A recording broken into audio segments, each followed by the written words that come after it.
케빈 헤셋 백악관 경제위원장이 미국 정부의 셧다운이 이번 주 안에 종료될 가능성이 있다고 밝혔습니다. 다만 협상이 진전되지 않을 경우 민주당의 참여를 이끌기 위한 강력한 조치를 검토하겠다고 경고했습니다. 트럼프 대통령은 한국, 일본, 유럽연합과 체결한 무역협정처럼 중국과도 매우 공정한 협정을 체결할 것으로 기대한다고 밝혔습니다. 다만 협정이 체결되지 않으면 11월 1일에 잠재적으로 대미 관세를 155%까지 인상할 수 있다고 경고했습니다. 중국의 3분기 경제 성장률이 4.8%를 기록하며 올해 처음으로 분기 기준 4%대로 떨어졌습니다. 4분기 경기 침체에서 회복되지 못할 경우 목표에 도달하지 못할 수 있다는 불안감은 더욱 커질 전망입니다. 시청자 여러분 안녕하십니까? 출발 증시와이드 1부 시작하겠습니다. 요즘 국내, 해외 모두 신고가 랠리가 계속되고 있습니다. 특히 어제 국내 증시에서는 코스피가 3,800선을 돌파하면서 최고가로 마감했습니다. 해외 증시에서도 불안정한 흐름을 깨고 이제 다시 반등해주는 모습이었습니다. 빅테크 기업들의 실적 시즌이 본격적으로 개막했습니다. 셧다운 우려가 지속되고 있지만 이번 주에 종료될 거란 가능성의 시사함에 따라서 뉴욕 3대 지수 모두 상승 마감했는데요. 자세한 지수 확인해 보겠습니다. 뉴욕 3대 지수 모두 상승 마감했습니다. 이 미국과 중국의 협상 테이블이 다시 한번 있었고요. 특히 트럼프가 중국과의 매우 공정한 협상을 체결할 수 있을 것이라고 밝히자 증시는 상승폭을 더했습니다. 현재까지 S&P 500 지수는 6,700선을 다시 한번 재돌파했고요. 나스닥은 1.37% 상승했고 다우 지수는 1.12% 상승 마감했습니다. 10년물 국채금리 살펴보겠습니다. 오늘 시장에서 주목해야 할 또 다른 포인트는 이 주식시장의 강한 모습이 보이면서 안전자산이 미국 국채시장, 국채 가격 상승세를 보이고 있습니다. 미정부의 셧다운이 장기화되고 있기 때문에 이 국채시장이 주목받는 것도 있겠지만요. 미중 무역 갈등이 완화되면서 금리 인하에 다시 한번 초점을 맞추고 있는 것으로 풀이되고 있습니다. 다시 4%대 밑에까지 내려온 국채 금리 확인하실 수 있습니다. 필라델피아 반도체 지수는 1.58% 사상 최고치를 기록했습니다. 국제 유가까지 살펴보시면요. 소폭의 하락세 마감했습니다. 오펙 플러스의 증산 효과에 따라서 공급 과잉 우려에 약보합권에서 마감했던 유가까지 확인해 보실 수 있습니다. 종목별 흐름 살펴보겠습니다. 엔비디아를 제외한 대부분의 M7 종목들이 상승불 키면서 마감했습니다. 특히 애플은 262달러 선 터치하면서 3.94% 상승 마감했는데요. 시가총액 2위에 올라섰습니다. 애플 17 시리즈의 판매 호조 덕분에 이렇게 상승세로 풀이된 것으로 풀이가 되고 있습니다. 반면 엔비디아는 약보합권에서 마감하면서 0.32% 하락 마감했습니다. 마이크로소프트는 0.63% 상승했고요. 이 아마존 같은 경우는 1.61% 상승했습니다. 아마존 웹서비스 AWS 대규모 장애가 발생했지만 이 주가에는 미비했던 모습으로 보여지고 있습니다. 다음 화면 살펴보겠습니다.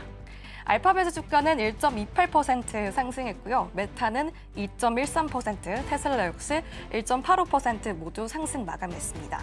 특히 테슬라는 이번 주 실적 발표가 있습니다. 22일에 예고가 되고 있는데요. 테슬라는 2% 가까이 상승했던 모습 확인이 되었습니다. 이 전반적으로 살펴볼 때 실적 호조 그리고 미중 갈등 완화 기대가 맞물리면서 미증시는 상승 흐름을 이어갔습니다. 이제 시장의 관심은 오는 24일 예정된 미국 CPI 발표에 집중이 쏠리고 있습니다. 물가 둔화가 재확인될 경우 금리 인하 기대감이 다시 한번 커지면서 이 전체 강세장이 추가 탄력을 받을 수 있다는 전망이 나오고 있습니다. 이어서 국내장 마감 분위기 살펴보겠습니다. 어제 국내 증시는 역사적인 하루를 또 한 번 기록했습니다. 코스피가 사상 처음으로 3,800선을 돌파한 건데요. 1.76% 상승하면서 3,814포인트에서 거래 마감했습니다. 이 종가와 그리고 장중 모두 사상 최고치를 경신했던 하루였습니다. 다음으로 수급 살펴보겠습니다. 외국인과 개인이 홀로 순매도 우위를 보였고요. 기관이 6천억 넘게 담아내는 코스피 매매 동향 확인해 보실 수 있습니다. 종목별 흐름까지 살펴보겠습니다. 시가총액 대부분의 종목들이 상승불 키면서 상승 마감했습니다. 삼성전자는 98,100원에 우뚝 서면서 0.2% 강보합권에서 마감했습니다. 삼성전자 같은 경우는 외국인의 매도세가 이어지고 있지만 이 반도체 업황 회복 기대감이 하방을 지지하면서 상승했습니다. SK하이닉스는 4.3% 다시 한번 강한 흐름 보여주면서 48만 5,500원 선에 마감하며 50인주 신고가를 기록했습니다. 증권가에서는 아직도 50만 넥스를 돌파하지가 머지 않았다는 전망도 함께 나오고 있습니다. 2차 전지는 반면에 약간의 쉬어가는 모습이 포착되었습니다. LG에너지솔루션은 0.35% 약보합권에서 마감했습니다. 다만 ESS 중심의 수익성 개선 전망이 여전하다는 평가를 받고 있습니다. 삼성 바이오로직스는 1.61% 상승했고요. 이 글로벌 바이오 위탁 생산 수요 확대가 지속되면서 상승했던 모습으로 확인되고 있습니다. 삼성전자 우선주는 1.33% 상승 마감했습니다. 네, 다음 화면 살펴보겠습니다. 네, 두산 에너빌리티를 비롯한 현대차, 하나에로스페이스까지 모두 견조한 흐름세 보여줬습니다. 두산 에너빌리티 같은 경우는 0.12% 상승했고요. 현대차, 기아, 완성차 업체 아주 좋았습니다. 2%대 각각 상승 마감했습니다. 하나에로스페이스는 4.5%나 급증했습니다. 이스라엘의 가자지구 공습 재개 소식이 있었는데요. 하나에로스페이스 그리고 현대, 로템까지 상승 마감했던 모습 확인해 보실 수 있습니다. 반면에 현대중공업은 0.59% 상승 마감했던 모습 확인되었습니다. 다음으로 코스닥 지수도 확인해 보겠습니다. 네, 코스닥은 전 거래일보다 1.89% 상승하며 875포인트 선에서 마감했습니다. 코스피와 마찬가지로 강한 상승 동력 보여줬고요. 상승했던 종목이 더 많았다는 점 확인이 되었습니다. 수급도 살펴보겠습니다. 수급 보시면요, 외국인이나 기관, 메이저 주체가 수급으로 들어오면서 기관 상승을 이끌어냈습니다. 특히 외국인은 1,000억 원 넘게 순매수했고요. 기관도 678억 원 순매수했던 하루가 포착이 되었습니다. 다음으로 종목별 흐름도 살펴보겠습니다. 이 대부분의 종목들이 상승했던 가운데 이제는 특히나 제약바이오 섹터의 상승이 눈에 띄었습니다. 알테오젠은 2.19% 상승했고요. 반면 2차 전지주인 에코프로비엠은 0.43% 약보합권에서 마감했고요. 에코프로는 반면에 6%대 강한 상승력 보여줬습니다. 반면 레인보우 로보틱스는 6.64% 상승했습니다. 협동로봇 수출 확대가 모멘텀이 된 셈입니다. 페트로는 7.1% 강한 상승력 보여줬고요. 다음 화면 체크해 보겠습니다. 미용 의료기기 전반적으로 아주 좋았습니다. 파마 리서치는 9.06% 상승했습니다. 이 의료 미용 치료 기대감에 급등 마감했고요. 이 유럽 종양학회에서 발표된 긍정적인 임상 결과에 힘입어 리가켄 바이오 그리고 HLB까지 각각 3%대 상승 마감했던 하루였습니다. 네, 이번 시장을 정리하자면 미중 무역 완화 기대가 직접적으로 배경으로 작용했습니다. 트럼프 대통령이 대중 관세 완화를 시사하면서 글로벌 불확실성이 어느 정도 완화됐고요. 여기에 3분기 실적 모멘텀까지 더해지면서 성장주 중심의 매수세가 강화된 모습이었습니다. 특히 반도체와 2차 전지 중심의 대형 성장주 랠리가 추가적으로 이어질 가능성에 무게를 두고 있습니다. 다만 단기 급등에 따른 밸류에이션 부담도 커지고 있는 만큼 속도 조절 필요성도 역시 함께 제기되고 있습니다. 지금까지 마감 시황의 전혜경이었습니다.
시장의 트렌드가 어디로 향하고 있는지 맥을 짚어보겠습니다. 머니트렌드 시간입니다. 김고은 앵커 함께하겠습니다. 어서 오십시오. 안녕하세요. 네, 시장에서는 어떤 뉴스에 주목하고 있을까요? 먼저 헤드라인 먼저 살펴보도록 하겠습니다.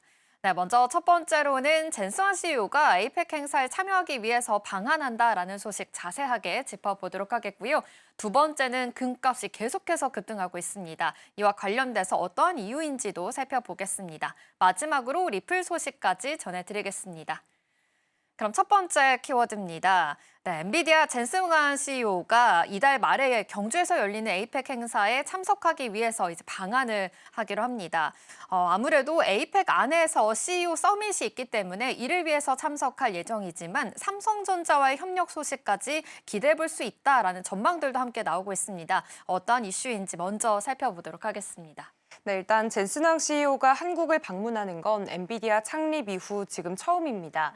오는 28일부터 31일까지 경주에서 열리는 에이펙 CEO 서밋에 참석을 해서 AI와 로봇 공학, 또 자율주행 같은 첨단 기술 발전 방향을 주제로 기조 연설을 직접 진행하게 됩니다. 또 현장에서 기자 간담회도 열 예정인데요. 이번 방문에서 특히나 주목이 되는 건 이재용 삼성전자 회장, 그리고 최태원 SK그룹 회장과의 만남입니다. 이 두 회사가 모두 엔비디아에 HBM을 공급하고 있는데, 그래서 이번 만남을 계기로 해서 AI 반도체 협력 확대나 HBM 공급 구조조정 같은 실질적인 논의가 오갈 가능성이 높습니다. 최근 AI 서버 수요가 폭발적으로 늘면서 HBM의 중요성은 그 어느 때보다 커지고 있습니다. 이 때문에 젠슨왕 CEO가 삼성전자 반도체 라인을 직접 방문할 수 있다는 관측도 나오고 있는데요. 만약 실제로 방문이 이뤄지게 된다면 그 자체로 K 반도체 기술력을 세계에 보여주는 그런 상징적인 장면이 될 수 있습니다. 또 이번 에이펙 CEO 서밋에서는 손정희 소프트뱅크 회장, 샘 올트먼 오픈 AI CEO, 팀쿡 애플 CEO, 또 순다르 피차이 구글 CEO 등 글로벌 AI 생태계를 이끄는 인물들이 대거 참석을 하게 됩니다. 이들이 한자리에 모이게 되면 미국이 추진 중인 초대형 AI 인프라 사업, 즉 스타게이트 프로젝트를 둘러싼 협력 구도들도 한층 빨라질 거라는 전망이 나오고 있습니다. 결국 이번 에이펙은 단순한 외교 행사가 아니라 AI 동맹의 무대이자 또 K 반도체 협력의 중심 무대가 될 것으로 보입니다. 네, 이렇게 에이펙 CEO 서밋에는 전 세계 많은 기업들의 총수가 참여를 합니다. 그러다 보니 이제 K 반도체 안에서의 협력의 중심 무대가 될 수 있을 것이다라는 기대감이 많으니까요. 이 점 참고를 해보시면 좋겠습니다. 이뿐만이 아니라 지금 삼성전자가 이렇게 글로벌적으로 협력 중심에 설 수 있었던 이유로는요. 바로 기술 경쟁력이 빠질 수가 없겠죠. 삼성의 HBM4 로직 다이 수율이 90%를 넘었다라는 보도가 나왔습니다. 구체적으로 어떤 의미가 될까요? 네, 일단 삼성전자가 이번에 HBM4의 핵심 부품인 로직 다이를 자체 파운드리로 직접 만들고 있습니다. 이 로직 다이의 4나노 공정 수율이 90%를 넘었다고 하는데요. 그만큼 양산 체계가 안정화됐다라는 얘기로 해석을 해볼 수가 있겠습니다. 그리고 이제 HBM4를 본격적으로 시장에 내놓을 준비가 끝났다는 신호로도 볼 수 있습니다. HBM4는 여러 장의 디램을 층층이 쌓은 메모리 반도체입니다. 그리고 그 맨 아래쪽에 들어가는 로직 다이는 AI 반도체 두뇌 역할을 하는 GPU와 또 디램을 연결하는 컨트롤러인데요. 쉽게 말해서 전력 공급과 데이터 신호를 조절하는 중간 다리의 역할을 합니다. 그래서 이 로직 다이의 품질이 곧 HBM 전체 성능을 좌우합니다. 삼성은 이 로직 다이에 4나노 초미세 공정을 적용했고요. 경쟁사인 SK 하이닉스가 사용하는 TSMC의 12나노 공정보다 훨씬 정교한 수준입니다. 이 마이크론도 지금 비슷한 12나노급 공정을 쓰고 있습니다. 그래서 업계에서는 이 4나노 기술이 삼성이 다음 세대 제품인 HBM4E와 또 맞춤형 HBM으로 발전해 나가는데 핵심이 될 것이라고 보고 있습니다. 지금 AI 반도체가 쓰이는 분야가 점점 다양해지고 있는데요. 그래서 앞으로는 고객이 원하는 형태로 이 회로를 설계해주는 이런 파운드리 기술력이 진짜 경쟁력이 될 것으로 보입니다. 네, 사실 삼성전자 입장에서는 시장 점유율을 높이기 위해서 HBM4에 대한 양산을 더 높여야 된다라는 이야기가 계속 나오고 있는 상황입니다. 여기에서 HBM4의 핵심 부품인 로직 다이를 이렇게 자체 파운드리로 직접 만들기 위해서 여러 가지 모멘텀을 지금 힘에 싣고 있다라는 것까지 함께 참고해 보시면서요. 실제 이 시장 점유율까지 확대가 될 수 있을지 이 점 주목을 해보시면 좋을 것 같습니다. 이렇게 기술력을 계속해서 높이고 있는 가운데 삼성이 이달 말에 사내 기술 행사를 열게 됩니다. 여기에서 HBM4를 직접 공개할 예정인데요. 이번 행사 시장에서는 어떻게 바라보고 있을까요? 네, 일단 이번 행사가 굉장히 상징적입니다. 일단 삼성은 오는 27일부터 31일까지 경기 용인 삼성 세미콘 스포렉스에서 사내 최대 기술 행사인 2025 삼성 기술전을 열게 됩니다. 이 자리에서는 HBM4 12단 제품을 처음으로 공개할 계획인데요. 삼성은 이미 10나노급 6세대 D램 공정을 적용한 HBM4 개발을 마쳤고 엔비디아나 AMD 같은 주요 글로벌 고객사들에게 샘플을 출하한 상태입니다. 특히 HBM4의 상용화는 삼성 반도체 실적 반등의 핵심 동력으로 꼽히고 있습니다. 지금 시장 반응도 긍정적인데요. 시장 조사업체 카운터포인트 리서치는 삼성의 글로벌 HBM 시장 점유율이 올해는 17%에서 내년에는 30%까지 늘어날 것으로 내다봤습니다. 또 이제 내년부터는 맞춤형 HBM 시대가 본격화됩니다. AI 반도체를 쓰는 기업마다 필요한 메모리 구조가 다르기 때문에 삼성은 로직 다이 설계 기술을 바탕으로 고객이 원하는 사양에 맞는 맞춤형 제품을 개발할 계획입니다. 결국에 이번 HBM4 공개 시점과 또 엔비디아의 젠슨 황 CEO의 방한 시기가 맞물리게 되면서 삼성이 AI 반도체 시장의 중심에서 존재감을 다시 한번 확인할 좋은 기회를 맞게 됐습니다. 10월 말이 굉장히 중요한 구간이 될 것으로 보입니다. 일단 삼성전자 오는 27일부터 31일까지 기술 행사를 여니까요. HBM4에 대해서 어떻게 공개가 될지 주목해 보시면 좋겠고요. 31일부터 열리게 되는 이 에이펙 행사 안에서 엔비디아 젠슨화 CEO가 어떤 이야기를 내놓게 될지까지 계속해서 주목해 보시면 좋겠습니다. 앞으로 AI 핵심 시대에서 지금 삼성전자의 경쟁력이 더 뛰어나게 될 수도 있을 것이다라는 긍정적인 전망들도 계속 나오고 있으니까요. 이 점까지 참고해 보시면 좋겠습니다. 그럼 이어서 다음 키워드로 넘어가 보겠습니다. 네, 금값 이야기해 보려고 합니다. 요즘 계속해서 고공행진하고 있는 금값입니다. 국제 금값이 온스당 4,300달러를 넘어서면서 사상 최고치를 또 다시 쓰게 됐고요. 국내 금값도 한돈에 이제는 90만 원을 훌쩍 넘어섰다고 합니다. 이 정도면 너무 비싼 것이 아니냐라는 이야기까지 나오고 있는 상황인데요. 지금 시장 상황 어떻게 흘러가고 있는지 먼저 체크해 보도록 하겠습니다. 네, 지금 한마디로 말하면 달러에 대한 신뢰가 흔들리게 되면서 이제는 금으로 돈이 몰리고 있는 상황이 됐습니다. 올해 들어 금값은 벌써 약 60% 가까이 급등을 했습니다. 미국 뉴욕 상품거래소 기준으로 지난주 12월 인도분 금 선물 가격이 온스당 4,304달러까지 오르면서 역대 최고가를 48번째로 경신했습니다. 그런데 이렇게 비싸진 상황에서도 지금 세계 각국 중앙은행들이 금을 계속해서 사들이고 있습니다. 세계금협회에 따르면 올해 1월부터 8월까지 중앙은행들의 순매입량이 1,000톤을 돌파했습니다. 3년 연속 1,000톤을 넘은 건 사상 처음이고요. 속도로 보면 역대 가장 빠른 수준이라고 합니다. 이 영향으로 외환 보유액에서 금이 차지하는 비중은 24%, 35년 만에 지금 최고치를 기록했습니다. 이제는 달러와 유로에 이어서 글로벌 준비자산 2위로 올라서게 됐습니다. 특히나 눈에 띄는 건 신흥국들의 매수세입니다. 폴란드나 튀르키예, 그리고 중국, 인도 등이 바로 대표적인데요. 이들 국가는 2년 넘게 꾸준히 금을 사들이고 있습니다. 중국 인민은행의 공식 금 보유량은 2,264톤을 넘어섰고요. 18개월 연속 증가세를 이어가고 있습니다. 그리고 인도 역시나 금 보유액이 사상 처음 1,000억 달러를 돌파했습니다.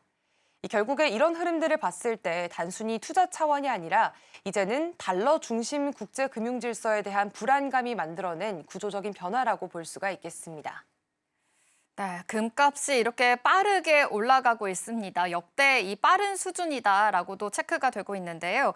사실 이 중앙은행들 이렇게 올라가고 있는 와중에도 계속해서 금을 사들이고 있다라고 합니다. 핵심이 바로 달러에 대한 불신 때문이다라고 하는데요. 미국 경제 불안에서 좀 비롯된 건지 이 이유부터 한번 살펴보도록 하겠습니다. 네, 지금 금값이 계속해서 오르고 있는 이유는 바로 미국의 재정 악화 때문입니다.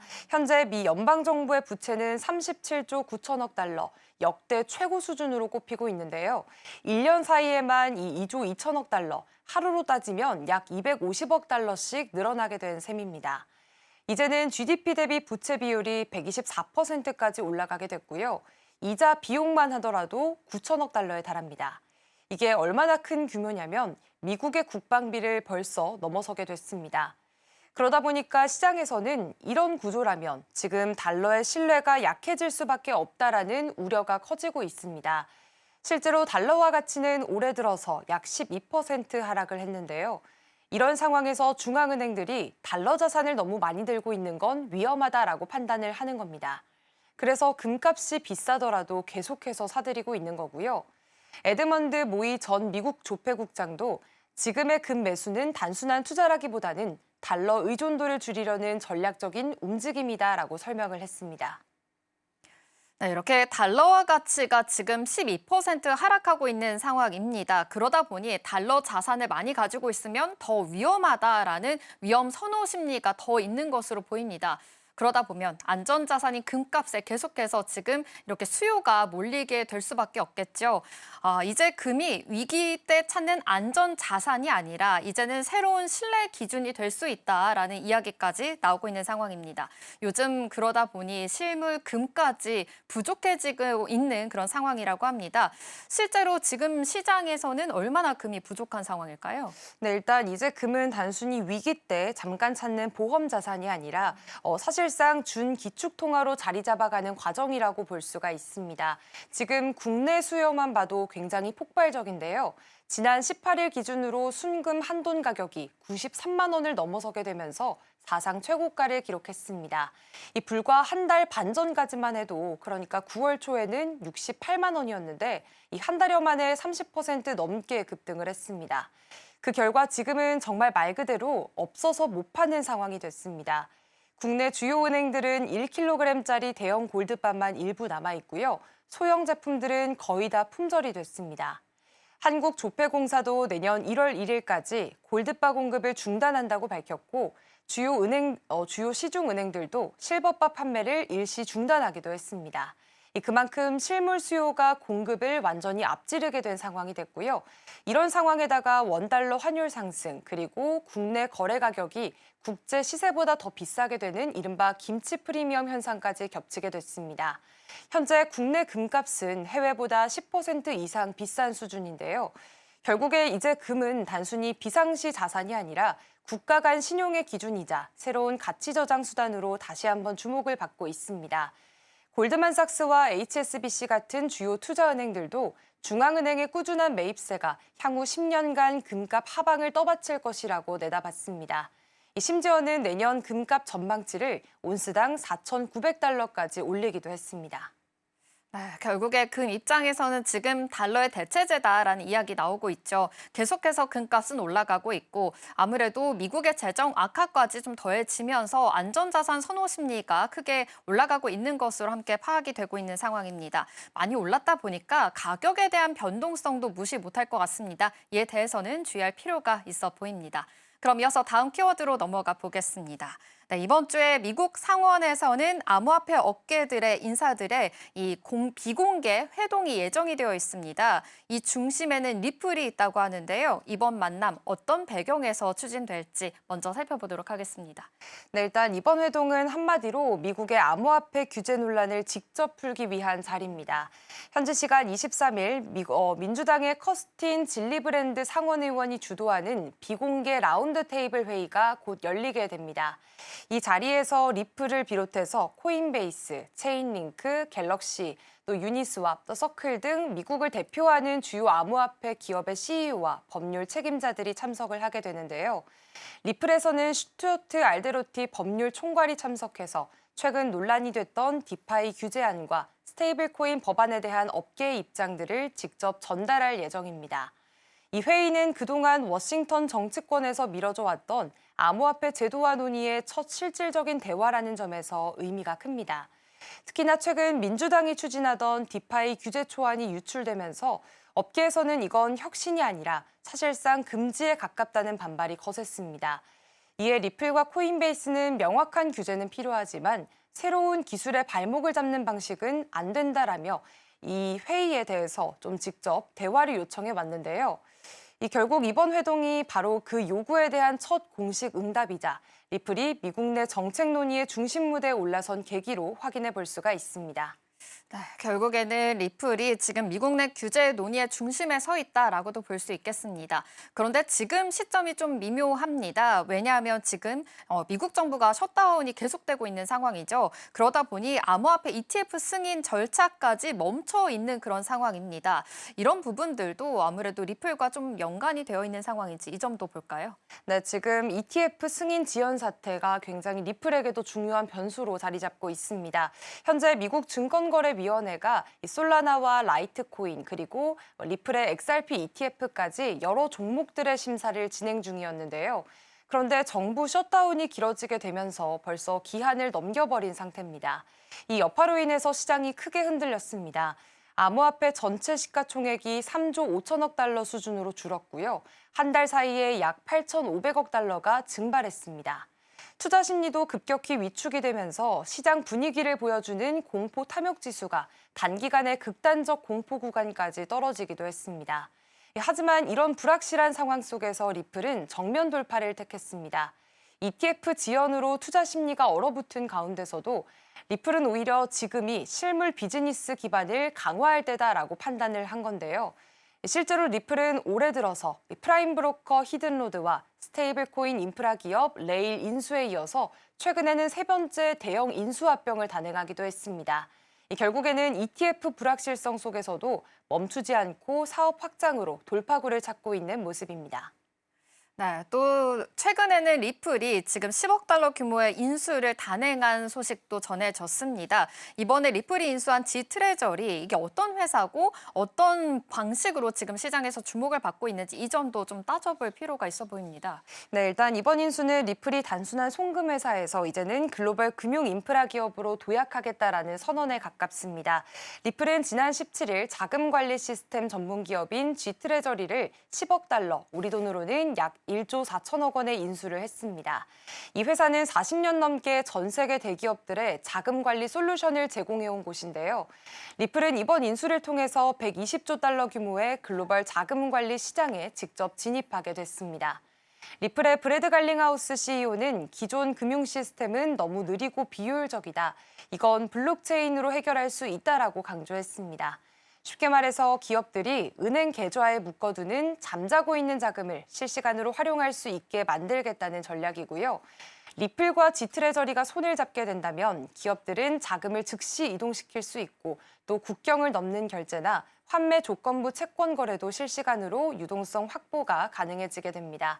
그렇기 때문에 이제는 이 자금이 멈추지 않고 순환하는 금융구조, 즉 실시간 자금 생태계를 만드는 개념이라고 볼 수가 있겠고요. 결국 이번 ETF 승인 지연이나 규제 리스크 속에서도 기술과 사업으로 승부를 하겠다라는 메시지를 리플이 분명히 보여주게 됐습니다. 네, 그래도 리플 지금 규제 논의 한가운데 속에서 시장의 신뢰를 계속해서 넓혀가고 있는 그런 모습입니다. 이번 주 리플에게 굉장히 중요한 주간이 될 것으로 보이는데요. 암호화폐 정책에 대해서 향방이 어떻게 지금 가늠이 될 수 있을지 계속해서 주목해 보시면 좋겠습니다. 머니트렌드는 여기서 마치도록 하겠습니다. 김고은 앵커와 함께했습니다. 고맙습니다. 고맙습니다.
케빈 헤셋 백악관 경제위원장이 미국 정부의 셧다운이 이번 주 안에 종료될 가능성이 있다고 밝혔습니다. 다만 협상이 진전되지 않을 경우 민주당의 참여를 이끌기 위한 강력한 조치를 검토하겠다고 경고했습니다. 트럼프 대통령은 한국, 일본, 유럽연합과 체결한 무역협정처럼 중국과도 매우 공정한 협정을 체결할 것으로 기대한다고 밝혔습니다. 다만 협정이 체결되지 않으면 11월 1일에 잠재적으로 대미 관세를 155%까지 인상할 수 있다고 경고했습니다. 중국의 3분기 경제 성장률이 4.8%를 기록하며 올해 처음으로 분기 기준 4%대로 떨어졌습니다. 4분기 경기 침체에서 회복되지 못할 경우 목표에 도달하지 못할 수 있다는 불안감은 더욱 커질 전망입니다. 아이폰 17 시리즈 판매 호조 소식에 애플 주가가 사상 최고치를 기록했습니다. 아이폰 17 시리즈 판매량은 미국과 중국에서 전년 대비 14% 증가한 것으로 전해졌습니다. 투자은행 루프캐피털은 애플의 투자 의견을 보유해서 매수로 상향 조정했습니다.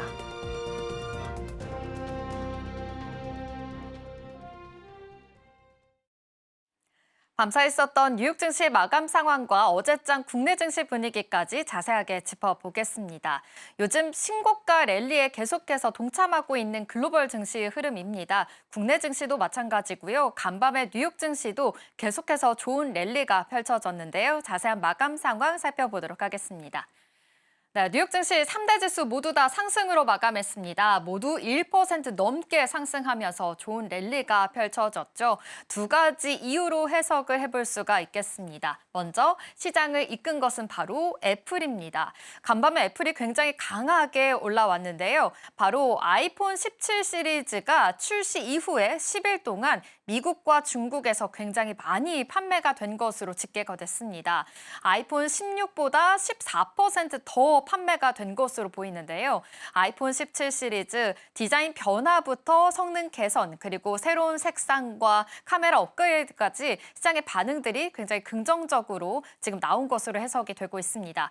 월가에서도 애플의 투자 의견 이제 보유해서 매수로 상향 조정한 만큼 이 안에서의 투자 심리가 더욱더 자극이 된 것으로 보입니다.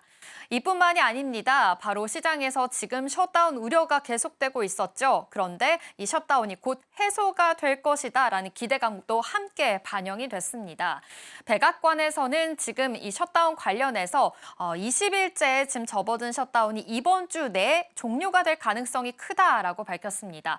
사실 셧다운 지금 공화당과 민주당의 예산 우선순위를 뒀고 계속해서 좀 대치 중인 상황이죠. 이번 주에 타협이 이제 마무리가 될 수 있다라는 이야기가 나오니까요. 이 안에서의 랠리들 어떻게 진행이 될지 주목해 보시면 좋겠습니다. 이 밖에 또 하나 이슈가 있었는데요. 미중 간의 갈등 완화에 대한 기대도 반영이 됐습니다. 트럼프 대통령이 시진핑과 회담 예정이다라고 언급을 하면서 역시나 만날 가능성을 또 한 번 좀 점쳐지게 된 겁니다. 이 안에서의 이 관세라든지 무역 갈등에 대해서 이제는 좀 완화가 될 수 있는 스탠스가 나오게 된다면 시장이 또 한 번 또 반응을 해줄 수 있으니까요. 이전까지도 포착해 보시면 좋겠습니다. 이번 주 분위기가 일단은 초반 분위기가 굉장히 긍정적으로 시작한 만큼 계속해서 랠리가 잘 펼쳐질 수 있을 것이다라는 기대감이 있는 것으로 보이고요. 실적 시즌이만큼 실적도 굉장히 중요합니다. S&P 기업들 중에서 85%가 지금 시장 예상치를 상회하는 실적을 냈습니다. 지금 여러 가지 호재들 속에서 그래도 증시 상승을 위해서 뒷받침하는 모습들이 계속 펼쳐지고 있으니까요. 실적 모멘텀까지 계속해서 눈여겨보시면 좋을 것 같다라는 이야기까지 전해드리겠습니다. WTI 국제 유가는 휴전 열흘 만에 지금 가자지구 이야기가 다시 좀 나오고 있습니다. 유가 관련해서는 계속 불안정한 흐름들이 이어지고 있으니까요. 이전까지도 체크해보시면 좋겠습니다. 역시 애플 3.9% 상승하면서 최고가로 마감을 했고요. 시총 4조 달러 또 앞두고 있는 상황입니다. 그리고 AMD에서는 4% 상승했는데요. AMD 안에서도 기존의 250달러에서 지금 목표 주가가 상향이 됐습니다. 뱅크 오브 아메리카에서 그 AI 강세론 이야기가 다시 한번 좀 나왔기 때문입니다. AI 생태계의 입지를 넓혀갈 수 있는 AMD다라는 이야기와 함께 계속해서 AI 모멘텀들 탄력 받아가고 있으니까요. 이 점도 포착해 보시죠. 마지막으로 아이온큐입니다. 아이온큐는 4% 하락을 했는데요. 양자 컴퓨팅의 대표 기업이죠. 단기간 좀 많이 올랐던 만큼 차익 실현이 계속해서 좀 나오고 있는 것으로 보입니다. 간밤에는 좋은 소식이 좀 전해지기도 했었는데요. 이탈리아 정부와 협력을 해서 첨단 양자 컴퓨팅 허브 얼라이언스를 설립한다라고 발표했습니다. 초기 투자를 같이 하는 만큼 그래도 양자 컴퓨팅 허브가 제대로 만들어질 수 있을지 이 점도 주목해 보시면 좋겠습니다. 간밤에는 굉장히 호재들이 많았습니다. 이 셧다운이 종료가 될 수 있다라는 기대감도 있었고요. 실적 또한 뒷받침이 되면서 그래도 시장의 이 심리가 다시금 살아났다라는 점이 포착이 됐는데요. 전반적인 분위기는 어땠는지 히트맵 통해서 살펴보도록 하겠습니다. 네, 엔비디아는 0.3% 약보합으로 마감을 했습니다. 사실 이 AI 모멘텀으로 인해서 엔비디아 반도체 쪽으로 계속해서 수급이 쏠렸었죠. 그런데 이제는 애플의 오늘 간밤에 수급이 쏠리면서 엔비디아가 상대적으로 좀 약세를 보였습니다. 이 점 체크해 보시면 좋겠고요. 마이크론의 이 목표 주가가 상향됐습니다. 2% 상승하면서 마감했는데요. 바클레이스가 목표가 상향했습니다. 195달러에서 240달러까지 올리겠다라는 이야기 계속 나오고 있는 만큼 그래도 반도체 안에서 그리고 소부장 전반적으로 상승하는 랠리가 같이 펼쳐졌으니까요. 이 랠리 속에서의 어떤 모멘텀이 있는지 뉴스들 계속 보시면 좋을 것 같습니다. 이 밖에 어제 오라클이 좀 크게 하락을 했었죠. 간밤에도 크게 하락을 했습니다. 4.8% 하락했는데요.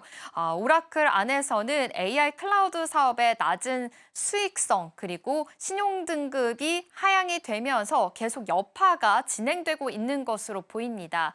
오라클 단기간 좀 흔들렸었는데 다시금 좀 이런 상승 추세를 살아나지 못하고 있는 그런 흐름들이 계속 이어지고 있으니까요. 주가 추이들 계속 눈여겨보시면서 투자 포인트들 세워보셔야 될 것 같습니다. 이 밖에 아마존 같은 경우에는 1.6% 상승하면서 마감했습니다. 어젯밤에 아마존 클라우드 장애로 인해서 디즈니 플러스라든지 레딧, 맥도날드 어플 등 전 세계 서비스가 좀 중단되는 사태가 벌어졌습니다. 게임이 또 중단되기도 했었다라고 하면서 SNS에도 많이 글이 올라오기도 했었는데요.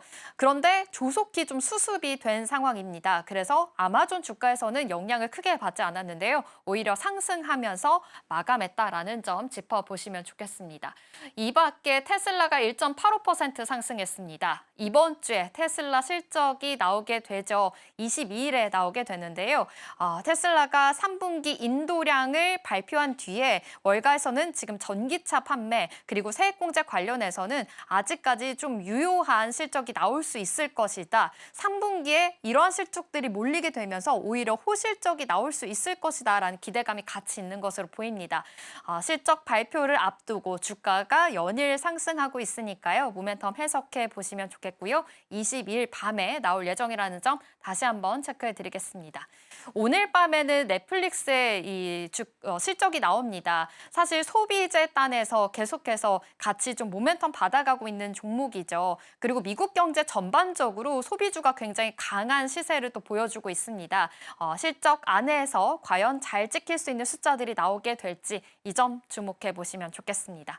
그래도 간밤에는 좋은 소식들이 많이 전해졌습니다. 실적 모멘텀 그리고 셧다운이 좀 종료가 될 수 있을 것이다. 그리고 미중 간의 무역 갈등이 이제는 완화될 수 있을 것이다 라는 기대감이 같이 있는 모습이니까요. 오늘 시장 안에서 오늘 밤에도 주가 추이가 어떻게 흘러가게 될지 계속해서 주의해서 지켜볼 필요가 있어 보입니다. 그렇다면 어제 국내 증시의 분위기도 함께 짚어보도록 하겠습니다. 어제 국내 증시 굉장히 좋았습니다. 코스피가 사상 처음으로 종가가 3,800선을 돌파했기 때문입니다. 다시 한번 사상 최고가를 경신했다라는 점 짚어보면 좋을 것 같은데요. 어제장 안에서는 미국과 중국의 무역 갈등이 이제는 완화될 수 있을 것이다라는 이야기가 호재로 적용이 됐습니다. 트럼프 대통령이 에이펙 행사에서 시진핑 중국 국가주석과 만날 것이다라고 재확인을 했기 때문이죠. 전반적으로 투자 심리가 살아났고요. 특히나 증권주, 반도체, 로봇주 전반적으로 좀 업종에 강세를 보인 만큼 같이 수급에 대한 상승이 있었다라는 점 기억해 보시면 좋겠습니다. 이렇게 코스피가 빠르게 올라가다 보니까 연초 이후의 상승률이 59%나 크게 늘었다고 합니다. 이 점 보시면 좋을 것 같고요. 사실 코스닥도 많이 늘기는 했지만 이 종목별로의 흐름들이 굉장히 좀 차이가 많습니다. 편중된 상승이다라고 하면서 절반 정도는 하락하는 모습이었습니다. 요즘 좀 몰리는 종목으로만 몰리는 그런 투자 심리가 있으니까요. 이 점도 보시면 좋겠습니다. 반도체 투톱 일단 삼성전자 0.2% 상승했고요. SK하이닉스가 굉장히 강했습니다. 48만 원 선을 이제 돌파하면서 48만 닉스에 안착한 모습이고요. 4% 상승했습니다. 어제 삼성전자가 이렇게 좀 약세는 아니지만 그래도 0.2%에서 멈췄던 이유가 있습니다. 이 주주들의 상속세 납부를 위해서 1조 7천억 원 규모의 주식 처분 공시가 있었기 때문입니다. 상대적으로 좀 약세를 보였다라는 점 기억해 보시면 좋겠고요. 하나오션, 이 조선주 안에서의 랠리 그리고 방산주 쪽으로도 다시금 좀 순환매가 도는 모습이 체크가 됐습니다. 이 밖에 증권주들 이렇게 증시가 상승하게 되면 증권주들도 역시 같이 상승 랠리 펼쳐질 수밖에 없겠죠. 전반적으로 증권주들 어제 상승 랠리가 같이 펼쳐졌고요. 부동산 세제 개편에 대한 이야기도 나오면서 이제는 증시 부양을 해야 된다라고 자금이 좀 이동하고 있는 것으로 보입니다. 이 점까지도 보시면 좋겠습니다. 이 밖에 로봇, 상한가 간 휴림 로봇이고요. 남북 경협주들도 어제 탄력 받아서 같이 올라갔습니다. 네, 이렇게 어제 48만 닉스 새로운 역사를 썼다라는 점, 오늘은 이 반도체 안에서의 랠리가 어떻게 펼쳐지게 될지 주목해 보시면 좋겠고요. 또 LG 관련해서도 지금 그룹 시총 3위에 올랐다라는 이야기 같이 나오고 있습니다. 지금 LG그룹의 계열사들 주가가 미중 갈등으로 인해서 글로벌 공급망 재편에 대한 반사 효과로 지금 호조를 같이 보이고 있다라는 이야기가 나오고 있는데요. 사실 LG그룹의 계열사들 주가가 좀 올해 상반기까지만 해도 좀 부진했습니다. 중국의 저가 물량 공세에 타격을 받은 업종들이 좀 많았기 때문인데요. 그런데 중국과의 경쟁 강도가 완화가 되면서 3분기부터는 실적이 개선될 수 있을 것이다라는 기대감이 같이 있는 것으로 보입니다. 이 밖에 지금 현재 몰리는 종목에만 몰리고 있다라고 말씀드렸죠. 그러다 보니 반도체주의 포모 현상이 일어나고 있다고 합니다. 나만 없나? 라는 이야기와 함께 계속해서 이제라도 사야 되나? 라는 포모 이야기, 지금 공포감이 조금은 조성이 되고 있는 상황이니까요. 이 점 보시면서요. 변동성이 계속 있을 수 있다라는 점까지 체크해 보시면 좋겠습니다. 이렇게 전반적인 분위기 어제 굉장히 코스피가 올라가면서 다시금 좀 투자 심리가 살아나면서 좋은 분위기가 이어졌습니다. 여기에서 가장 주목할 점, 어제 로봇주들의 강세가 굉장히 무서웠는데요. 일단 다음 장 통해서 살펴보겠습니다. 로봇 테마주가 급등 장세를 이끌면서 강한 상승 에너지를 분출했습니다. 관련 종목들 무더기로 52주 신고가를 경신하기도 했는데요. 투자 심리가 크게 개선된 것으로 보입니다. 사실 로봇 하면 이제는 먼 이야기가 아니죠. 일상생활에서도 쉽게 좀 볼 수 있는 요즘인데요. 방 구석구석 청소를 해주는 로봇 청소기가 있겠고요. 치킨을 튀겨주는 로봇이라든지 이제는 주차해주는 로봇이라든지 길을 안내해주는 로봇, 음식을 서빙해주는 로봇까지 여러 가지 모멘텀을 가지고 있는 로봇들이 굉장히 많습니다. 또 화재 현장에서 위험한 현장에서 초기 진화까지 하는 소방 로봇까지 나왔다고 하거든요. 이렇게 여러 가지 모멘텀을 가지고 있는 상황이고요.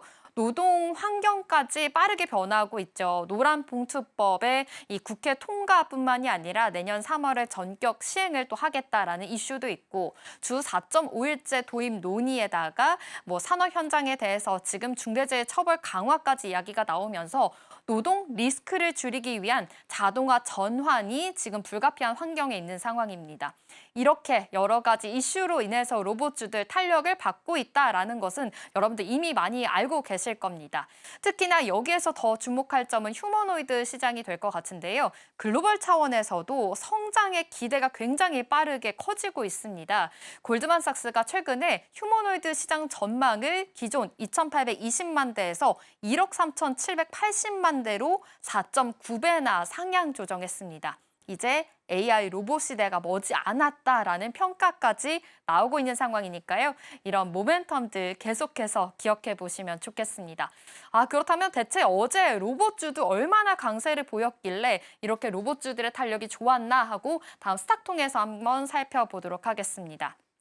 어제 관련 종목들 대거 52주 신고가 가는 모습입니다. 휴림 로봇이 상한가 갔고요. 로보로보도 28%의 무서운 시세를 보여줬습니다. 유진 로봇, 휴먼 테크놀로지까지 여러 가지 휴머노이드 관련된 종목들, 모멘텀 있는 종목들 같이 좀 불태워졌으니까요. 이 안에서의 랠리들 과연 언제까지 지속될 수 있을지도 주목해 보시면 좋을 것 같습니다. 이렇게 로봇주들이 어제 강세를 보였던 이유가 또 하나 있습니다. 다음 장 통해서 살펴보도록 하겠습니다. 네, 바로 정부에서 이야기가 나왔기 때문입니다. 정부가 12월에 출범하는 국민 성장 펀드를 통해서 인공지능과 로봇 산업에 30조 원 이상의 대규모 투자 의지를 밝혔기 때문입니다. 기획재정부가 성장 전략 TF 경제관계 장관 회의를 어제 열었는데요. 이 안에서 로봇주들에게 이 로봇 산업에게 얼마나 투자를 할지가 이제 나왔기 때문입니다. 올 12월에 150조 원 규모로 출범하는 이 국민 성장 펀드를 통해서요. 로봇 산업에는 2조 1,000억 원 이상 투입하겠다라고 이야기가 나왔습니다. 단계적으로 투입할 예정이라고 하는데요. 산업 현장에서는 휴머노이드 로봇을 활용을 하고 지금 관련된 규제도 지금 완화가 될 전망입니다. 안전 패스 설치 의무를 유예하는 등 규제 샌드박스가 올해 12월까지 본격 개시가 될 예정이라고 하고요. 이와 함께 실증 결과를 바탕으로 해서 2028년까지는 안전 인증을 마련할 계획이라고 합니다. 또 시장 안에서 대규모 투자 정책이 발표가 되면서 AI, 로봇주들 계속해서 탄력을 받아가고 있는 모습입니다. 이 밖에 인공지능 산업에서도 30조 원 같이 투입을 하겠다라는 발표가 함께 있는 상황입니다. 인공지능 안에서도 모멘텀 계속 살아있는 상황이니까요. 이 점 보시면 좋겠고요. 자율주행차도 역시나 좋습니다. 지금 도시 관련해서 계속해서 실증을 추진하겠다라는 이슈 같이 나오고 있는 상황이고요. 이 안에서 선박이라든지 드론까지도 같이 있는 상황입니다. 자율은행 선박과 드론 산업 인프라를 확충해 나가겠다. 여러 가지 시그널이 보이고요. 또 스마트 공장 AI 팩토리, 이 산업 현장에서 AI 전환 이슈까지 같이 있습니다. 이렇게 5대 첨단 산업을 집중적으로 육성하겠다라는 청사진입니다. 이번 펀드는요. 정부가 정책 금융기관, 민간 자본이 함께 조성하는 만큼 초대형 성장 기금입니다. 실제로 이런 기금들이 투입이 되게 된다면 산업이 더 빠르게 성장할 수밖에 없겠죠. 이러한 모멘텀으로 어제 로봇주들 강세를 보였으니까요. 함께 체크를 해보시면 좋겠습니다. 이야말로 정말 AI와 로봇, 산업의 대전환이다라는 이슈 계속 불거지고 있으니까요. 이 안에서의 랠리들 기억해 보시면 좋겠습니다. 그럼 이어서 다음 장 통해서도 확인해 보겠습니다. 사실 로봇주 하면 어떤 로봇주들이 있지? 어떻게 좀 옥석거르게 해보면 좋지?라고 해서 제가 한번 대기업과 같이 연관되어 있는 로봇주들 정리를 해봤습니다. 일단 삼성전자, 레인보우 로보틱스를 가지고 있죠. 레인보우 로보틱스가 자회사로 지금 편입을 한 상황인데요. 삼성전자가 미래 로봇 추진단을 신설을 했습니다. 이 안에서 AI와 센서, 모션 엔진까지 결합을 해서 이제 삼성형 휴머노이드 상용화를 개발을 추진하고 있는 본격적으로 지금 랠리가 펼쳐졌다라는 점 기억해 보시면 좋겠고요. LG전자로 로봇에 굉장히 관심이 많습니다. 로봇스타를 통해서 산업용 로봇을 더 강화하고 있고 지분 또한 같이 확보를 하고 있는 상황입니다. 로보티즈뿐만이 아니라 엔젤 로보틱스까지 여러 가지 모멘텀을 가지고 있는 로봇들과 협력도 계속 이어지고 있는 상황이니까요. 같이 기억해 보시면 좋겠고요. 뭐 산업용이라든지 휴머 어시스트 의료 로봇까지 생태계를 점차 넓혀 나가고 있는 상황이니까요. LG전자 안에서의 로봇주도 같이 모멘텀 확인해 보시면 좋겠습니다. 그럼 다음 장도 확인해 볼까요? 네, 현대차에서는 보스턴 다이내믹스를 가지고 있습니다. 지금 이 인간형 로봇 관련해서도 모멘텀이 있는데요. 아틀라스를 지속적으로 개발하고 있는 상황입니다. 사실 보스턴 다이내믹스 하면 여러분들 그 로봇계로 많이 알고 계실 것 같습니다. 지금 많이 이미 보스턴 다이내믹스 안에서 로봇에 대한 주가 추이가 굉장히 좋고 현대차 공장도 미국에서 이미 로봇으로 다 운영을 하고 있는 상황이라고 합니다. 로봇주들 안에서의 모멘텀도 기억해 보시면 좋겠고요. 네이버도 클로봇과 함께 지금 운영을 같이 하고 있는 상황입니다. 로봇에 대해 OS 지금 확보를 했고요. 네이버의 건물도 지금 현재 로봇에 대해서 클라우드를 지금 실증적으로 하면서 계속해서 모멘텀 확대해 나가고 있다라는 소식 같이 들려오고 있습니다. 물류와 서비스 확대 늘려가고 있으니까요. 네이버 안에서 이 로봇들 AI와 함께 어떻게 더 시장을 확장시켜 나가게 될지 주목해 보시면 좋겠습니다. 마지막으로 두산 로보틱스까지 보겠습니다. 두산에서도 지금 농업용과 실내 환경 관련해서 맞춤형 AI, 자율주행 관련해서도 계속해서 공동 개발을 할 것이다라는 어제 협력 소식이 새로 나왔습니다. 이 안에서의 모멘텀까지 기억해 보시면 좋겠습니다. 이렇게 로봇주 하면 지금 현재 대기업과 함께 협력 관계를 가지고 있는 이런 모멘텀 있는 종목들이 굉장히 많습니다. 이 점 체크해 보시면 좋겠고요. 그렇다면 다음 장 통해서도 함께 체크해 보겠습니다. 굉장히 밸류 체인들이 많습니다. 사실 이제 로봇주 상승 단순한 테마가 아니라 정책과 노동, 기술 변화까지 동시에 맞물린 구조적인 전환이다라고도 볼 수 있겠고요. 말씀드린 대로 지금 정부에 150조 원을 투자하겠다 이야기와 함께 또 대기업의 로봇 전략 그리고 글로벌 시장에서 경쟁 구도까지 현재 치열해지고 있는 상황입니다. 또 하나의 로봇 행사가 있어서 이 점도 체크해 보시면 좋겠는데요. 11월 5일부터 8일까지 킨텍스에서 로보월드 2025 행사가 열릴 예정이니까요. 이 안에서 어떤 로봇들이 참여하게 될지 이 점까지도 보시면 좋을 것 같습니다. 네, 이렇게 어제 로봇주 관련해서 굉장히 급등했던 만큼 이 안에서의 랠리들 계속해서 기억해 보시면 좋겠습니다. 보시는 것처럼 여러 가지 이슈들이 있죠. 이제 더 클로즈업을 한번 해봐야 될 것 같습니다. 사실 저 입장에서는 지금 대기업과 같이 연동되어 있는 로봇주들을 소개해드렸었는데요. 어떻게 더 클로즈업하면 좋을까요? 네, 맞습니다. 일단은 대형주 위주로 좀 집중해서 봤다면 이제는 중소형주로 시선을 옮겨보도록 하겠습니다.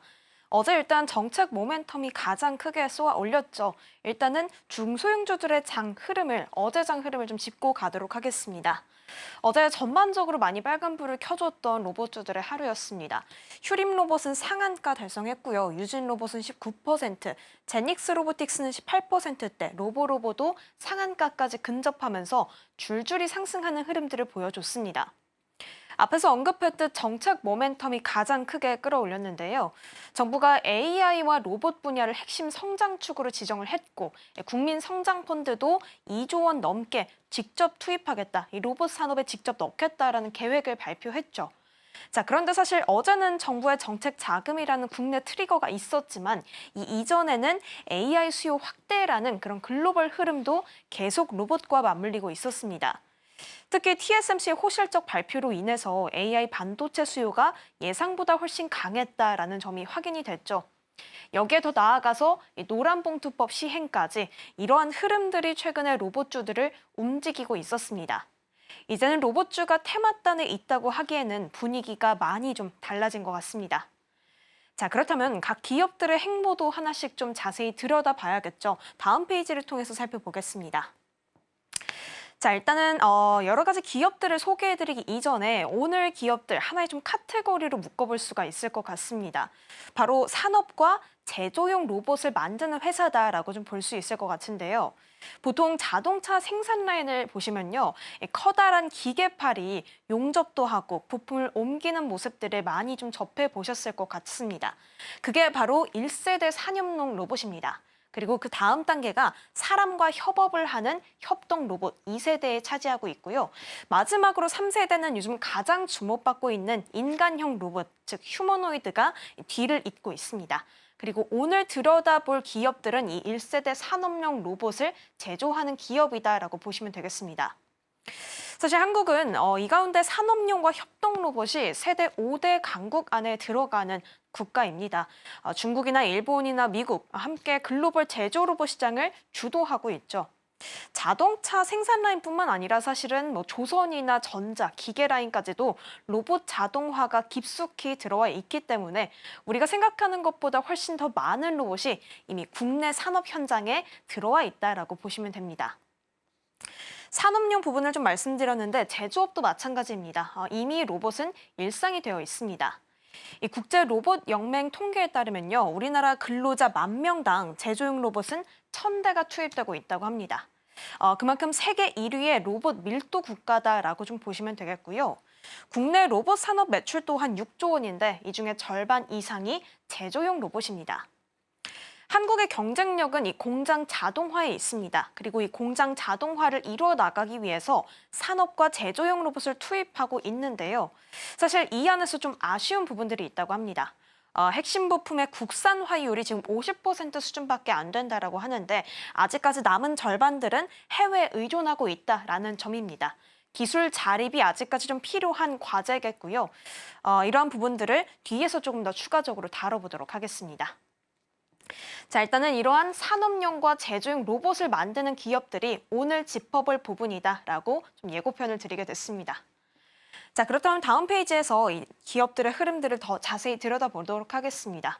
어제 이 로봇주 안에서 가장 눈에 띄었던 건 아무래도 휴림 로봇이죠. 상한가를 달성을 했는데 이 휴림 로봇은 산업용과 지능형 로봇 전문 기업입니다.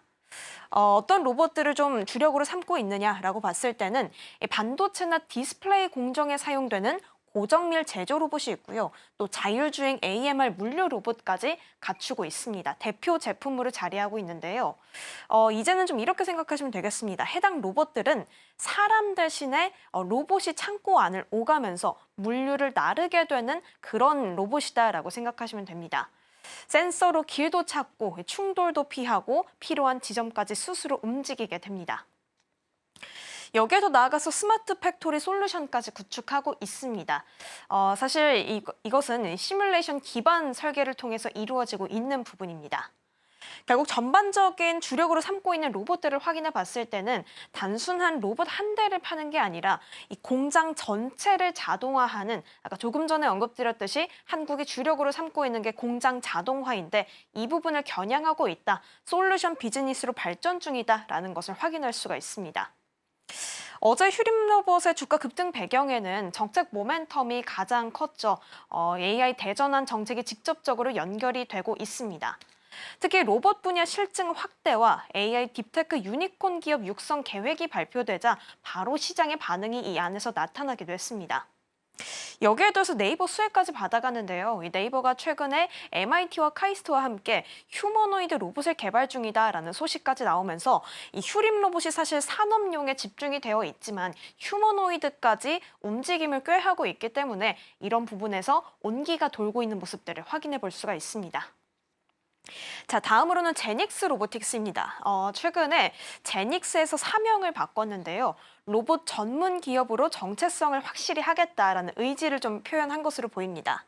무인 물류 자동화 시스템을 주력으로 하고 있는데요. 공장 안에서 부품을 자동으로 옮기는 시스템을 의미합니다. 확실히 휴림 로봇에서도 확인했듯이 이제는 사람이 직접 공장에 들어가는 것보다 로봇을 이용해서 이렇게 전반적인 일들을 맡긴다라는 것들을 지금 이게 추세적인 흐름이다라는 것들을 확인해 볼 수가 있습니다. 자세히 좀 들여다봤을 때는 공장 내에서 자재를 이송하고요. 또 자동으로 처리하는 시스템들을 가지고 있습니다. 어제 제닉스 로보틱스 또한 정책적인 모멘텀에 의해서 반응을 했습니다. 정부가 로봇 산업의 세제 규제를 완화하겠다, 예산 패키지를 내놓겠다라고 하기 때문에 이제는 공장 자동화 설비 투자가 본격화될 수 있겠다라는 기대감이 바로 반영이 됐습니다. 해당 기업 모두 공장 자동화를 키워드로 가지고 있습니다. 사실 제닉스 로보틱스의 강점이라고 하면요, 기술력보다는 필요한 순간에 바로 쓸 수 있는 분야에 있다라는 점입니다. 이 부분이 정부의 수해 레이더에 정확하게 들어온 케이스다라고 또 확인할 수가 있겠습니다. 제닉스 로보틱스의 실적을 좀 확인해 봤을 때는 매출이 71억 원, 그리고 영업 손실은 29억 원 수준이지만 아직까지는 투자기 단계다라는 점을 감안해야 합니다. 자, 그렇다면 다음 페이지에서 두 가지 기업을 추가적으로 더 알아보려고 하는데요.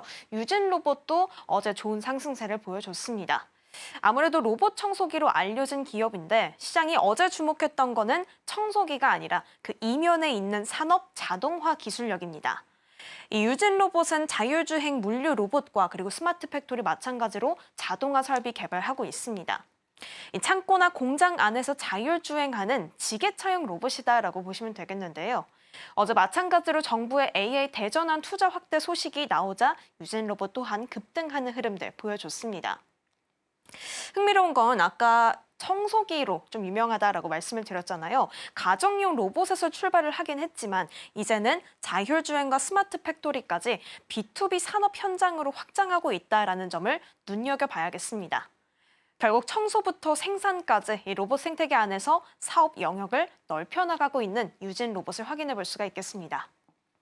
자, 마지막은 조금은 결이 다른 기업입니다. 아까 조금 전에 산업용과 제조용 로봇 기업들이다, 이곳에 집중을 하겠다라고 말씀을 드렸는데 산업과 제조라기보다는 교육용 로봇을 개발하는 기업입니다. 공장 자동화보다는 로봇을 개발해서 인재를 양성하고 그리고 학습 플랫폼을 개발하는 기업이다라고 좀 생각을 하시면 되겠습니다. 국내에 협력하는 업체들도 60여 곳에 달하고요. 수강생 또한 2만 명 이상이라고 합니다. 그리고 추가적으로 2016년에는 중국 업체와 장기 수출 계약을 이뤄낸 바가 있습니다. 결국 단순한 코딩 교재를 만드는 회사가 아니라 AI와 메타버스 그리고 자율주행 교육까지 결합해 나가고 있는 이 로보로보의 흐름들을 확인해 볼 수 있습니다. 결국 아이들이 배우는 로봇이 단순한 장난감에 그치는 게 아니라 이제 AI 세대에서 실습 교재가 되는 건데요. 정책 기대감 함께 받아갔지만 실적 개선 기대감까지 함께 작용을 했습니다. 이 시장은 로보로보의 로봇 교육이 AI 인력을 양성하고 그 인력들이 산업으로 나아가게 돼서 전반적인 산업까지 성장하게 되는 그런 긴 사슬에 주목을 하게 됐습니다. 자, 결국 이러한 전반적인 흐름들을 봤을 때 지금 로봇주의 급등이 아까 말씀드렸지만 테마단에 머물러 있는 게 아닙니다. 지금 AI 반도체로 촉발된 글로벌 수요 확대가 이루어지고 있고요. 그리고 노란봉투법 통과 이후에 더욱더 주목을 받고 있습니다. 여기에 더해서 어제 이제 정부의 대규모 투자와 규제 완화까지 겹치게 된 부분들을 확인해 볼 수 있습니다. 이 사람은 줄어들고 있는 현장인데 그 안에서 로봇이 공백을 메우고 있습니다. 이 한 화면 안에서 겹쳐 보이기 시작하는 흐름들을 확인해 볼 수 있는데요.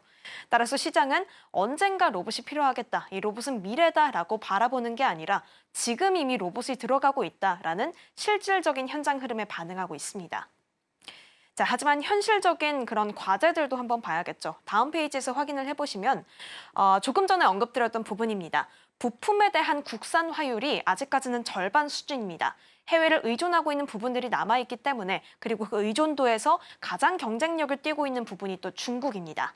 그렇기 때문에 자립화, 기술 자립화가 필요한 부분입니다. 여기에 더해서 데이터 표준화와 제조 OS 통합까지도 아직 미완성인 상태입니다.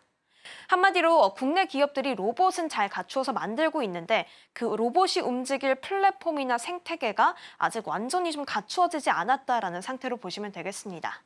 따라서 정부는 K-휴머노이드 연합을 출범시키고 있고요. 협력 체계를 공고히 다지고 있습니다. 단기 테마는 머물러 있지 않고요. 단기 테마는 아니고 2030년 중장기 산업 로드맵이다라고 좀 보시면 되겠습니다. 자, 결국 어제 로봇주의 급등은 정책이라는 바람을 통해서 더 키워나가져 있습니다. 과연 이제 정책 모멘텀에 그치는 게 아니라 실적까지도 그리고 매출까지도 잘 뒷받쳐 줄지 그 부분은 시장이 차근차근 증명해 나가야겠습니다. 지금까지 마켓 클로즈업이었습니다.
시시각각 변하는 시장의 흐름, 서울경제는 어떤 뉴스에 주목하고 있을까요? 이 시각 서울경제는 시작하겠습니다. 김고은 앵커와 함께하겠습니다. 어서 오십시오. 안녕하세요. 네, 서울경제가 어떤 뉴스에 주목하고 있는지 헤드라인 통해서 만나보겠습니다. 먼저 첫 번째로는 삼성전자 엑시노스 소식 자세하게 짚어보도록 하겠고요. 두 번째로는 어제 코스피가 굉장히 잘 갔죠. 그러다 보니 증권주들 한박 웃음을 지었습니다. 관련해서도 짚어보겠습니다. 마지막으로는 셀트리온 소식입니다. 그렇다면 첫 번째 키워드부터 바로 짚어보겠습니다. 네, 삼성전자가 다음 달부터 엑시노스 2600 양산에 들어가게 됩니다. 내년 초에 출시가 될 갤럭시 S26 시리즈에 이 칩이 탑재가 된다고 하는데요. 차상위 모델인 울트라에도 4년 만에 자체 AP가 들어갈 가능성이 높다고 합니다. 이번 소식 어떤 의미인지 짚어보겠습니다. 네, 일단 이번 결정은 한마디로 삼성이 다시 한번 반격을 시작했다라는 신호로 읽히고 있습니다. 삼성전자는 지난달 엑시노스 2600 개발을 마무리했고 이제 다음 달부터 갤럭시 S26 시리즈 탑재를 위한 본격 양산에 들어가게 됩니다. 이번에 다시 탑재가 결정된 건 성능과 수율이 모두 크게 개선됐기 때문입니다. 이 삼성 내부 테스트 결과에 따르면 엑시노스 2600은 애플의 최신 칩 A19 프로보다 AI 연산 핵심 부품인 NPU 성능이 6배 이상 높았고요. CPU는 약 15%, GPU는 최대 75% 더 빠른 것으로 나타났습니다. 삼성은 또 이번 제품에 최신 2나노 공정 기술을 적용했는데요. 이 공정이 안정화되면서 삼성의 2나노 양산 기술 자신감도 커졌습니다. 그동안 엑시노스는 발열 문제나 성능 논란 때문에 갤럭시 S23, 또 S25 시리즈에서는 빠져 있었는데요. 이번에는 다릅니다. S26 시리즈에서는 기본형과 플러스 모델뿐만 아니라 울트라 모델에도 탑재될 가능성이 높고요. 그만큼 삼성 내부에서도 이제는 성능에 자신이 있다라는 신호로도 보여지고 있습니다. 그러니까요. 지금 엑시노스가 사실 발열 문제 같이 이제 성능 논란 때문에 그동안 이런 논란 중심에 좀 있었는데 이번 복귀는 꽤 상징적인 의미를 가지고 있다라고 해석을 해볼 수가 있겠습니다. AI 성능이 애플보다 6배 높다라는 점에서 눈에 띄는 양상인데요. 그렇다면 이번 성능 개선 시장에서는 어떻게 바라보고 있을까요? 네, 이번 엑시노스 2600은 지금 AI폰 경쟁의 핵심 무기로 평가받고 있습니다. 삼성은 지난해 세계 최초로 AI 기능을 탑재한 갤럭시 S24를 선보였지만 당시에는 연산 능력이 애플보다 조금 떨어진다는 평가도 있었는데요. 그런데 이번에는 상황이 완전히 달라졌습니다. 삼성은 이번 칩을 설계할 때부터 AI 연산, 특히나 생성형 인공지능 처리 성능에 집중을 했습니다. 그 결과 대규모 언어 모델을 구동할 때 속도와 효율이 크게 향상이 됐고요. 또 눈에 띄는 변화가 하나 더 있습니다. 이번 엑시노스는 AP와 모뎀을 분리한 구조로 만들어졌습니다. 이 예전에는 이 통신 기능과 연산 기능이 하나로 통합이 되어 있었는데 이번에는 이것을 따로 분리하게 되면서 AP 안의 공간을 더 확보하게 됐습니다. 그만큼 CPU와 GPU의 연산 면적이 늘어나게 되면서 영상 재생이나 게임, 그래픽 성능이 눈에 띄게 좋아졌습니다. 그래서 업계에서는 이번 칩이 애플의 A19 프로는 물론이고요. 퀄컴의 스냅드래곤 8 엘리트보다도 전반적인 성능에서 앞설 수 있다는 분석들을 내놓고 있습니다. 결국에 이번 엑시노스 2600은 자존심 회복 카드이자 AI 경쟁 시대의 새로운 무기라고 볼 수 있습니다. 네, 지금 AP 공간을 조금 더 확보를 하면서 그래도 성능 개선에 대해서 계속해서 전망들이 나오고 있으니까요. 이 점 체크해 보시면 좋겠습니다. 그리고 그동안 시스템 LSI나 파운드리 부분에서 적자를 내면서 지금 삼성의 실적을 끌어내렸다라는 지적들도 같이 있는 상황인데요. 그렇다면 이번 엑시노스 복귀가 좀 실적의 회복에 좀 더 트리거가 될 수 있을지 이 점도 좀 궁금합니다. 네, 사실 그동안 삼성의 시스템 LSI 사업부와 또 파운드리 사업부는 올해 상반기까지 각각 약 2조 원대의 적자를 기록했습니다.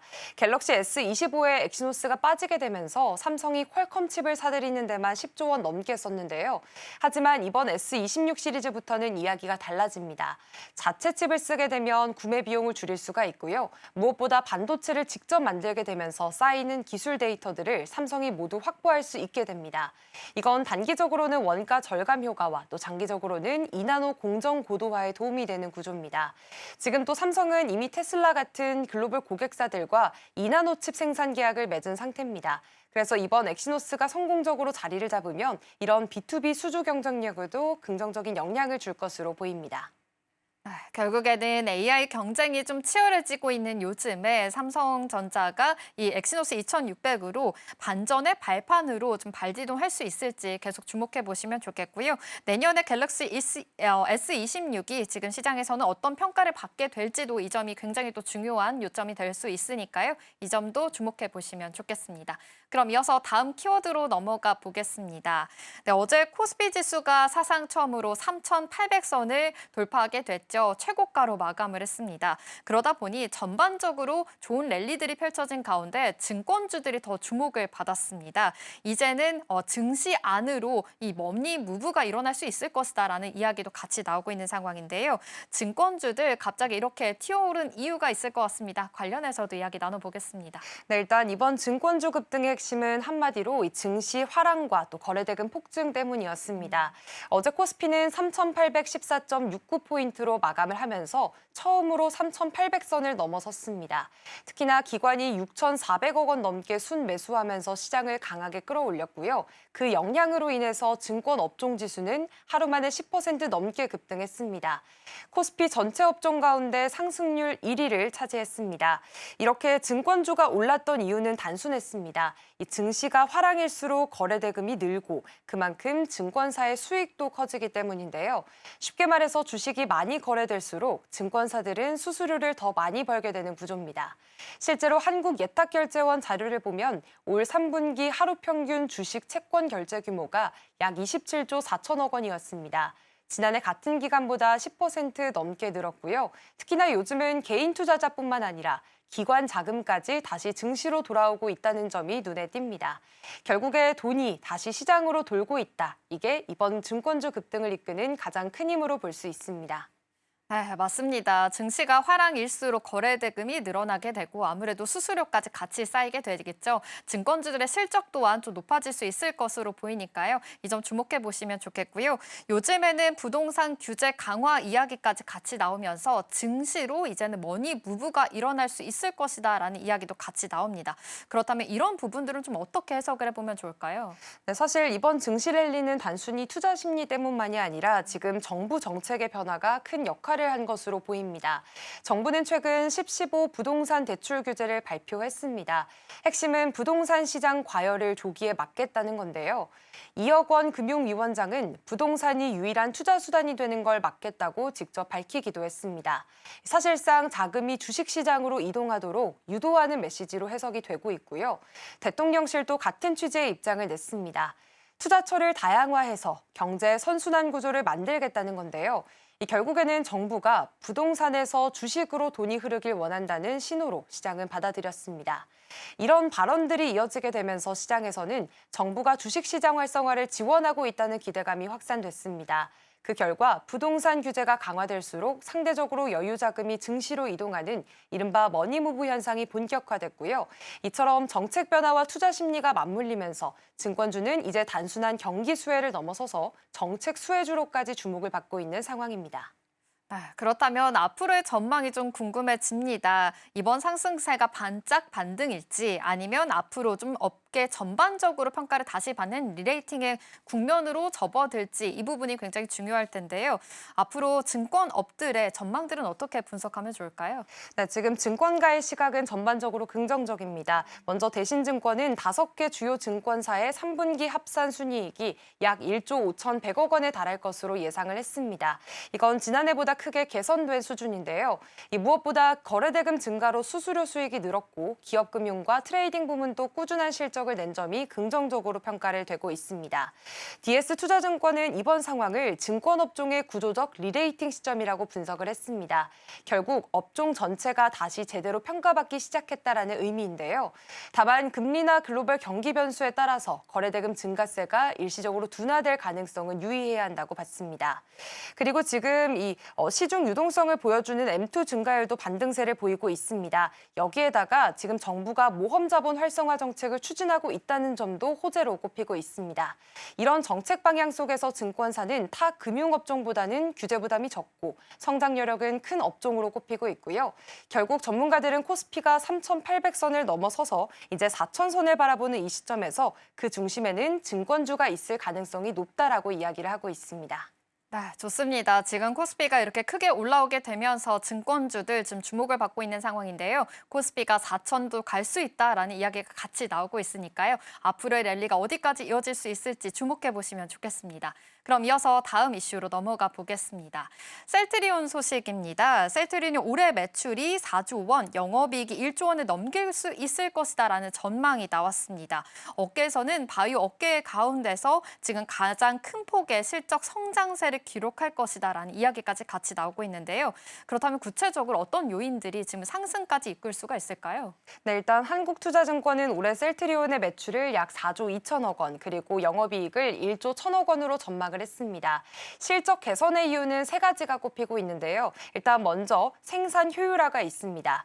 세계 계열사 합병 이후에 생산 라인을 통합하게 되면서 제조 원가가 낮아지고 이익률이 개선됐습니다. 그리고 두 번째로는 신제품 효과인데요. 하반기 출시된 프롤리아 졸레어 바이오시밀러가 유럽 시장에 빠르게 안착하면서 매출을 끌어올렸습니다. 그리고 마지막 세 번째는 기존 바이오시밀러 제품의 꾸준한 성장입니다. 3분기 매출이 약 9,700억 원, 작년보다 22% 증가했고요. 결국 셀트리온은 기존 주력 제품의 안정적인 매출에다가 신제품 성장 동력까지 더해지면서 이 두 축의 성장 구조를 완성한 상황입니다. 네, 최근에는 셀트리온이 미국의 공장 인수를 마무리했다라는 소식도 함께 들려왔습니다. 글로벌 공급망 축에서도 어떤 의미를 또 가지고 있을까요? 네, 사실 셀트리온은 최근 미국 일라이릴리의 자회사 임클론 시스템즈 공장을 인수했습니다. 이 공장은 미국 뉴저지에 있는 대형 바이오 의약품 생산 시설인데요. 내년 1월부터는 셀트리온 USA가 공장을 직접 운영하게 되고요. 2026년부터는 위탁 생산 매출이 실적에 반영될 예정입니다. 이 인수의 핵심은 바로 미국 내 생산 거점 확보입니다. 최근 미국이 의약품 관세와 공급망 규제를 강화하게 되면서 현지에서 만드는 기업이 경쟁력이다라는 흐름이 뚜렷해졌습니다. 결국 셀트리온은 이번 인수를 통해서 관세 리스크를 줄이고 글로벌 제약사들의 미국 내 생산 수요까지 흡수할 수 있는 발판을 마련하게 됐습니다.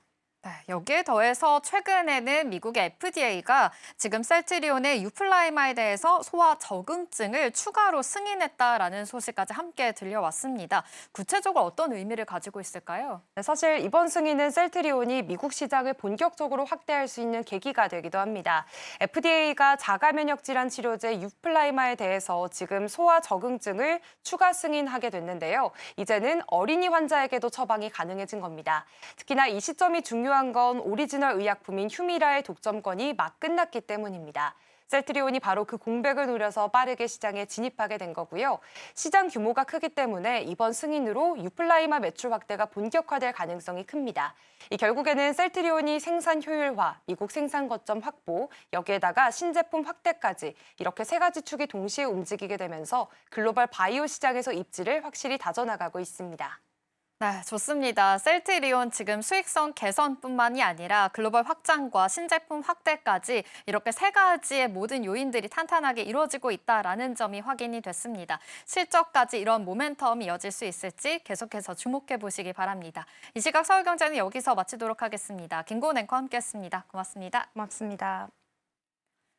출발 증시와이드 1부가 준비한 소식은 여기까지입니다. 본 방송에서 제공하는 정보는 투자 판단을 위한 조언일 뿐 해당 종목의 가치와 수익률을 보장하지 않습니다. 이어지는 출발 증시와이드 2부도 많은 시청 바랍니다. 함께해 주신 여러분 고맙습니다.